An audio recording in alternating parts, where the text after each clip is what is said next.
So we're here to solve this cave by Joseph Howard that's on a hexagonal grid and has only 3 clues. And at the start, one sort of quick thing to see is that we actually have some straight runs that aren't going to be able to connect. These have to dodge each other. I'm seeing something though else interesting about those connected clues. Basically, any next cell these clues see is going to mark off the rest. So if I put in this clue, this 3 and this 3 are now fulfilled. So all the cells that are seen by those 3s, like this one and this one and this one and this one, would all eliminate. And so that would isolate in the grid. And in different ways, what that means is around a 3, we don't want to form a triangle. Like even up here, if we put in this triangle, this clue, this clue, this clue, this clue, this clue, all see the 3 and we'll isolate ourselves again. So don't form a triangle, don't form a triangle, don't form a triangle. That's one rule. And these can't connect and these can't connect because they're too large. There's another thing I'm seeing though is we've got cases where we'd have a stretch that could connect, like say this 3 and this 3 connected. Now these 3s have all their seen cells filled and they'll again isolate themselves from the rest of the grid. So a straight run of 3 cave cells in a row is maybe a meta constraint in this puzzle. We can't take it here. We also can't take it here. Again, see that that would eliminate all the cells around those clues. So this isn't used. We can't take it here. We can't take it here. All of those are cases where if you took that cell in and made 2, 3 clues, come together and fulfill all that's around it, they would isolate from the grid.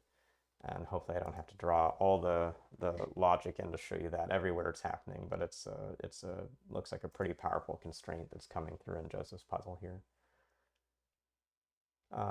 This 3 can't connect in here, so we're just doing some basic stuff.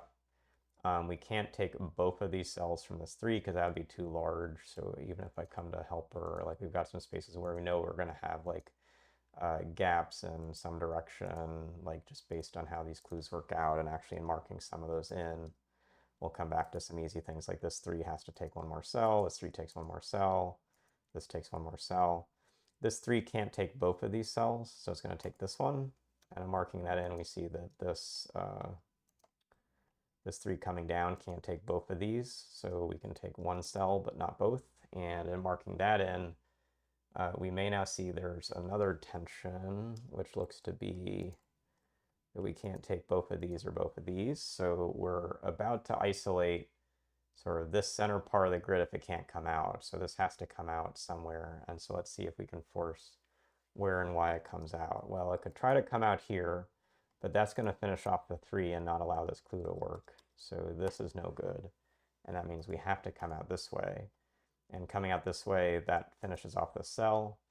This 3 is now pretty big, so it's not going to be able to take more than just one more clue. So that comes in here. This 3 is finished. This 3 is finished. This continues. We've got like a connection, so this group has to connect around the grid, which will look like this. This 3 is finished. That's finished. We still need to get connection here, so it's going to have to come down, not up. We can't take this cell as we've marked before, so this has to come through. Still get connectivity for the finish, take this, and the cell is no longer seen. So we finished the grid by kind of breaking through these meta constraints to know that like 3s don't come together and we don't put triangles around a 3-3 pair. And then just seeing the center cluster has to get out and it forms this spiral that drives the rest of the cave shape. So pretty fun and interesting puzzle for the hexagonal variations. Hexagonal grids tend to have some fun subtle constraints, so we'll try to feature more of them as we go forward in the year. Thanks again for watching this video, and we'll see you again soon.